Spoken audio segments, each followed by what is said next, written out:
చంద్రబాబు నాయుడు గారి బహుశా స్టేట్మెంట్ కాదు, పత్రికల్లో హెడ్డింగ్ చూడండి. మీ పనితీరు ఆశించినట్టు లేదు అని మంత్రులపై అసహనం ముఖ్యమంత్రి గారు. మరో దాంట్లో కూడా ఇంచుమించు ఆంధ్రజ్యోతిలో కూడా మీకేం పట్టదా మంత్రుల్ని మందలిస్తున్న ముఖ్యమంత్రి గారు. 2 వారాల క్రితమేమో ఎమ్మెల్యేల గ్రాఫ్ పడిపోయింది, ఇలాగైతే మిమ్మల్ని చాలామందిని మార్చాల్సి వస్తుంది అని ఎమ్మెల్యేలకు హితబోధ చేసి ఇంటింటికి పొమ్మని చంద్రబాబు నాయుడు గారు చెప్పినట్టు చూసాం పత్రికలు. కానీ వాస్తవం ఏంటంటే అసలు మీ పనితీరు బాలేదు చంద్రబాబు నాయుడు గారు అని ఆంధ్ర రాష్ట్ర ప్రజలు ఘోషిస్తున్నారు ఈ రోజున. ఎమ్మెల్యేలు మంత్రులు కాదు. మీరు ఆ రోజు చెప్పింది ఏంటి? ఎలక్షన్ ముందు జగన్మోహన్ రెడ్డి గారి కన్నా రెట్టింపు ఇస్తానన్నారు.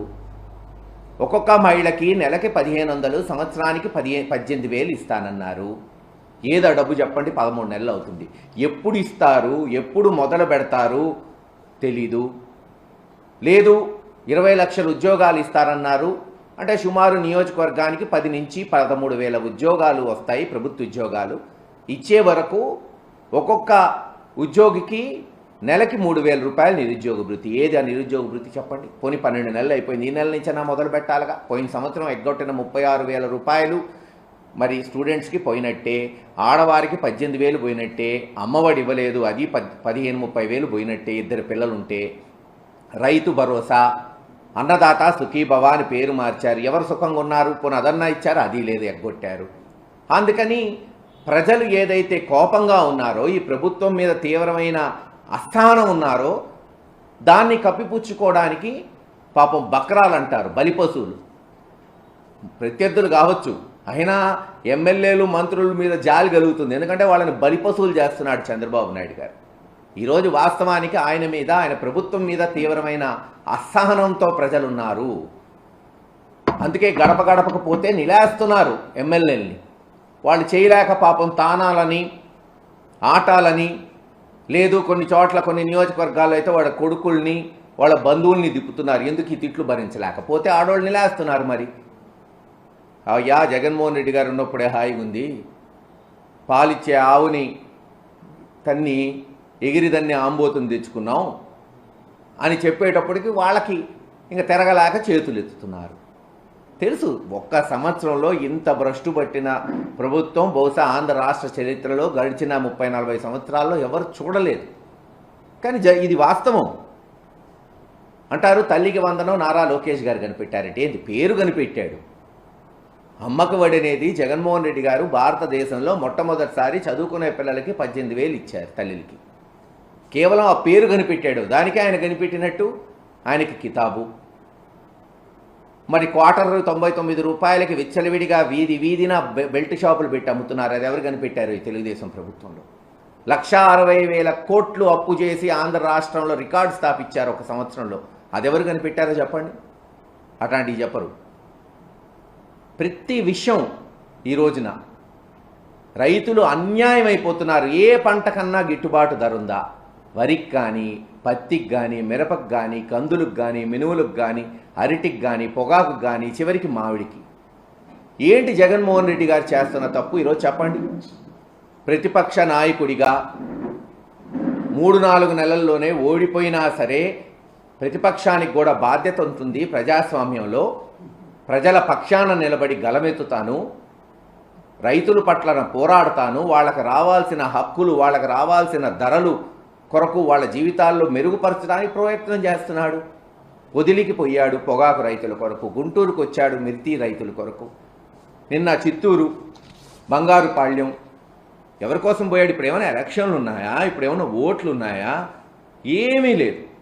కేవలం అక్కడున్న మామిడి రైతులు సుమారు 75,000 నుంచి 1,00,000 మంది రైతులు 2,20,000 ఎకరాల్లో 6.5 లక్షల టన్నులు మామిడి పండించి గతంలో 25-29 రూపాయలు ఉండాల్సిన రేటు ఈరోజు రూపాయల్లో బలుకుతూ ప్రభుత్వం ఇస్తున్న 4 రూపాయలు దిక్కులేదు. మళ్ళీ ఫ్యాక్టరీలు, పల్పు ఫ్యాక్టరీలు ఇస్తానన్న మరొక 4 రూపాయలు అంటే 8 రూపాయలకి దిక్కులేదు. మీరిస్తానన్నది ఇవ్వకపోతే జగన్మోహన్ రెడ్డి గారు ప్రజల పక్షాన నిలబడి డిమాండ్ చేయడానికి పోయాడు. దానికి 100 ఆంక్షలు. అచ్చెన్నాయుడు గారు అంటాడు 500 మందితో జగన్మోహన్ రెడ్డి గారు పోవాల్సింది 1000 మంది ఎందుకు వచ్చారు? మీరు చెప్పండి, ఎందుకు వచ్చారు? మీకు చేత కాదు కాబట్టి, పాలనలో ప్రజల్లో తిరుగుబాటు వచ్చింది కాబట్టి, విప్లవం వచ్చింది కాబట్టి మీరు పోలీసులను పెట్టి, ఇన్ని ఆంక్షలు పెట్టి, ఇన్ని వెహికల్స్ ఆపినా, ఇంత అగౌరవపరిచిన రైతుల్ని, రైతు కూలీల్ని ఈరోజు కేసులు పెట్టి ఆపినా వేలల్లో వచ్చారు, లక్షల్లో రాబోతున్నారు. కారణం తిరుగుబాటు మొదలైంది. జగన్మోహన్ రెడ్డి గారు చేస్తున్న ఉద్యమంలో నిజం ఉంది కాబట్టి అంతమంది వచ్చారు. ఆ రైతులనేమో వాళ్ళు ఇష్టం వచ్చినట్టు నామకరణ దొంగలంట, దోపిడీదారులంట. అంటే రేపు ఆడవారు తిరగబడతారు, మీరు 18,000 సంవత్సరానికి ఇవ్వలేదని వాళ్ళని ఇలాగే అంటారా? మీరు ఉద్యోగాలు ఇవ్వలేదు, నిరుద్యోగ భృతి ఇవ్వలేదని స్టూడెంట్స్ కూడా రేపు రోడ్ల మీదకి వస్తారు. ఖచ్చితంగా వస్తారు, 6 నెలల్లో చూస్తాం కదా. వాళ్ళకు కూడా ట్యాగ్ పెడతారా? ఇదేగా మీరు చేయబోయేది. జగన్మోహన్ రెడ్డి గారు రోడ్డు మీదకి రాకూడదంటే మీరు న్యాయం చేయండి. ఎవరు ఆపారు మిమ్మల్ని? కేంద్ర ప్రభుత్వంలో మీరే ఉన్నారు. డబుల్ ఇంజన్ సర్కార్ మేము ఏం దలుచుకున్నా అయిపోతుంది అంటున్నారు కదా. మరి 1,60,000 కోట్లు అప్పు చేశారు కదా.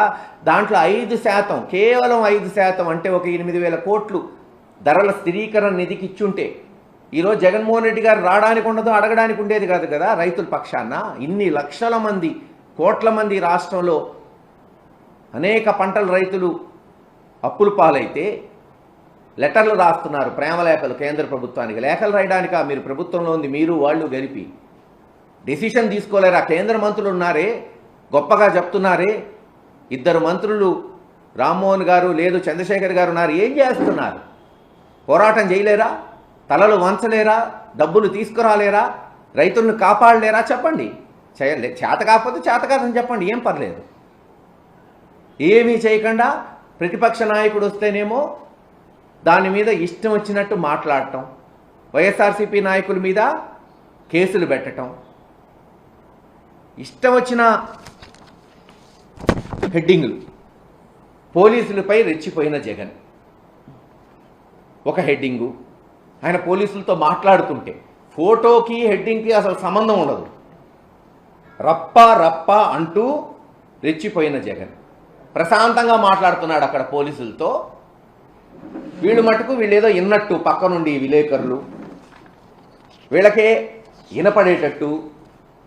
మరి అక్కడ ఇన్ని కెమెరాలు ఉన్నాయి, ఇన్ని మైకులు ఉన్నాయి, వాళ్ళెవ్వరికీ వినపడింది, వీళ్ళొక్కళ్ళకి వినపడిందంట. పోలీసుల్ని నరికేయండ్రా అంటూ ఎస్పీతోనే మాట్లాడుతున్నాడు. జగన్మోహన్ రెడ్డి గారి ఫోటో చూడండి, హెడ్డింగ్ చూడండి. మాట్లాడుతుందేమో అక్కడ ఉన్న ఒక ఆఫీసర్తో, దాని మీద హెడ్డింగ్ ఏమో పోలీసులు నరికేయండ్రా. అంటే పోలీసులకే చెప్తాడా? ఏమయ్యా, అబద్ధం ఆడితే అతికినట్టన్నా ఉండాలి బాబు. కనీసం చంద్రబాబు నాయుడు గారి దగ్గర మీరు పనిచేస్తూ వాళ్ళ కొరకు మీరు ఇన్ని పత్రికలు రాస్తూ అదన్నా ట్రైనింగ్ తీసుకోవాలి కదా. ఎన్టీ రామారావు గారిని దించేసి వెన్నుపోటు పొడిచేసి ఎన్టీ రామారావు గారి తప్పు చేసినట్టు చూపెట్టాడు. అది కూడా మీరు నేర్చుకోకపోతే అట్లా ఆ స్కూల్లో చదువుకుంటూ ఇష్టం వచ్చినట్టు పోలీసులే నరికేస్తారా? ఎవరన్నారు? ఏం గతంలో మాజీ ముఖ్యమంత్రులు, ప్రతిపక్ష నాయకులు పోలేదా? ప్రదర్శనలు చేయలేదా? ప్రభుత్వాన్ని నిలదీయలేదా? ఎప్పుడన్నా ఇలా రాశారా పత్రికలు? లేరు. ఇన్ని ఆంక్షలు పెట్టారా? సత్తెనపల్లి వస్తేమో 100 కార్లతో పోవాలంట. చిత్తూరు జిల్లాలో మామిడి రైతులు కొరకపోతే 500 మందే పోవాలంట. ఒక మాట బాగానే అన్నాడు అచ్చెన్నాయుడు గారు, వస్తున్న వ్యక్తి మామూలు వ్యక్తి కాదని. మేము అదే చెప్తున్నాం. ఇప్పటికన్నా గ్రహించండి జగన్మోహన్ రెడ్డి గారి బలగం. ప్రతిపక్షమా పాలకపక్షమా కాదు, ప్రజల పక్షాన నిలబడిన వాడు నాయకుడు. ప్రజల గుండెల్లో చిరస్థాయిగా నిలబడిపోతాడు. అదే రాజశేఖర రెడ్డి గారు, ఈరోజు జగన్మోహన్ రెడ్డి గారు. చంద్రబాబు నాయుడు గారికి పరిపాటి అయిపోయింది. గెలిస్తే తన గొప్ప, ఓడిపోతే ఎమ్మెల్యేలు, మంత్రులు. అందుకేగా ఇప్పుడు ప్రిపేర్ చేస్తున్నారు గ్రౌండ్. మంత్రులపై అసహనం, ఎమ్మెల్యేల మీద అసహనం, వ్యతిరేకత తెలిసిపోయింది. సంవత్సరంలో ఎంత వ్యతిరేకత వచ్చిందో వాళ్ళ సర్వేలు కూడా చెప్తున్నాయి. కాబట్టి గ్రౌండ్ ప్రిపేర్ చేసుకుంటున్నారు ఎవరిని బలిపశువు చేయాలని. గడిచిన 30-40 సంవత్సరాలు ఎలక్షన్స్ చూస్తున్నా, రాజకీయాలు చూస్తున్నా, ఇద్దరు నాయకులు అధికారంలో ఉన్నప్పుడు గెలిచినా ఓడినా నాదే బాధ్యత అన్నారు. ఇద్దరు నాయకులు, డాక్టర్ వైఎస్ రాజశేఖర రెడ్డి గారు, జగన్మోహన్ రెడ్డి గారు. అది బాధ్యత. అంటే గెలవచ్చు, ఓడచ్చు, అనేక కారణాలు ఉంటాయి, కానీ బాధ్యత తీసుకోవాలి కదా. ఇప్పటికన్నా చెప్తున్నాం, ఇప్పుడేమి ఎన్నికలు లేవు, ఇంకా 4 సంవత్సరాలు ఉంది. జగన్మోహన్ రెడ్డి గారు వచ్చేమి ఓటు అడగట్లయిందాక నేను చెప్పినట్టు కేవలం మీరు ఇస్తానన్న హామీలు నిలబెట్టుకోండి, మాట మీద నిలబడండి. తక్షణమే ఆడవాళ్ళకి ఇస్తానన్న నెలకి 1500 లేదు సంవత్సరానికి 18,000 విడుదల చేయండి. డ్వాక్రా మహిళలు అల్లాడిపోతున్నారు అప్పులు కట్టుకోలేక. నిరుద్యోగులకి 3,000 ఇవ్వండి. కనీసం వాళ్ళు పెళ్ళిళ్ళు చేసుకొని ఉద్యోగాలు లేక పిల్లల్ని పోషించుకోలేకపోతున్నారు, మీరు సహాయపడిన వాళ్ళు అవుతారు. మీరు ఇస్తానన్న పేరు మార్చి లోకేష్ గారు కనుక్కున్న కొత్త పేరు, మరి తల్లికి వందనం పేరు కనుక్కున్నారు, ఒప్పుకుంటాం. పేరు మార్చినా పర్లా, ఇస్తానన్న ఆ 80 లక్షల మంది పిల్లలకి ఇవ్వండి. మరొక 15 లక్షల మంది మిగిలిపోయి ఉన్నారు. రైతు భరోసా, అన్నదాత సుఖీభవ, ఎవడన్నా సుఖంగా ఉన్నాడా? ఆ డబ్బులు ఇచ్చారా ఇప్పటి వరకు? జూన్ మాసంలో ఇస్తానన్నారు, జూలై వచ్చేసింది, పంటలు అయిపోతున్నారు, ఇంకెప్పుడు ఇస్తారు చెప్పండి? పోయిన సంవత్సరం ఎగ్గొట్టారు, ఎప్పుడు ఇస్తారో తెలీదు. ఎవరన్నా అడిగితే నాలిక మందం అంటున్నారు. మీరెవరు అడిగితే తప్పు అంటున్నారు. వాళ్ళు బందిపోట్లు, దొంగలు, రౌడీ షీట్లు, ఇదేగా మీరు చేయగలిగింది. ఏది ఏమైనా ఖచ్చితంగా జగన్మోహన్ రెడ్డి గారు ప్రజల పక్షాన నిలబడతాడు. వైఎస్ఆర్సీపీ పార్టీ ఒక బాధ్యత కలిగిన ప్రతిపక్ష పార్టీగా ఎండగడతాం, మీ తప్పులను ఎండగడతాం. మీరు హామీలు నిలబెట్టే వరకు మీ గుండెల్లో కూడా నిద్రపోతాం. ఖచ్చితంగా నిలబెట్టుకునేటట్టు చేస్తాం, ప్రయత్నం చేస్తూనే ఉంటాం. మీకు చేత కాదు, రేపు పోతారు, సరే జగన్మోహన్ రెడ్డి గారు వస్తాడు, మళ్ళీ సవ్యంగా పాలన సాగిద్ది. అప్పటి వరకు ఊరుకునే ప్రశ్నే ఉండదని తెలియచేసుకుంటూ సెలవు తీసుకుంటున్నాం. అదే చెప్తున్నా కదా, పోలీసులే బెదిరిస్తున్నారు. జగన్మోహన్ రెడ్డి గారి ప్రోగ్రాముకు పోతే రౌడీ షీట్లు ఓపెన్ చేస్తానట్టు చేసుకోమనండి. ఎంతమంది మీద చేస్తారు? 10 లక్షల మంది మీద చేస్తారా? 20 లక్షల మంది చేస్తారా? చేసుకోమనండి, ఎవడు భయపడేది? కానీ ఒక్కటి చెప్తున్నాం, మీ ఇష్టం వచ్చినట్టు రౌడీ షీట్లు ఓపెన్ చేస్తాం, కేసులు పెడతామంటే చట్టం ఏమి చుట్టం కాదు. రేపు జగన్మోహన్ రెడ్డి గారు అధికారంలోకి వచ్చిన తర్వాత ఈ రౌడీ షీట్లు ఓపెన్ చేసిన వాళ్ళని, ఈ లాఠీ చార్జ్ చేసిన వాళ్ళని అందరి మీద కూడా ఎంక్వైరీలు ఉంటాయి. అలా తప్పు చేసిన వాళ్ళకి చూద్దాం ఏమైద్దో, కేసులు ఉంటాయా, జైళ్ళకు పోతారా, అన్నీ కూడా చూస్తాం. అచ్చెన్నాయుడు గారు మాట్లాడుతూ వైసీపీ వాళ్ళే ట్రాక్టర్లో పెట్టి మామిడికాయలు రోడ్డు మీద కావాలని నిషేధించారని చెప్పి కామెంట్ చేస్తున్నారు. వాస్తవే, వైసీపీ వాళ్ళే రైతులందరికీ నష్టం వస్తుందని మేము ఎక్కించాం. వాళ్ళకి నష్టం లేదు. ఈరోజు ఆంధ్ర రాష్ట్రంలో చూస్తే రైతులు ఆనందంతో అసలు దీపావళి, దసరా, సంక్రాంతి కలిపి జరుపుకున్నారు. మొన్న 2-3 నెలల నుంచి అసలు వాళ్ళ ఆనందానికి హద్దులు లేవయా పాపం. డబ్బులు ఏం చేసుకోవాలో వాళ్ళకి తెలియట్లా.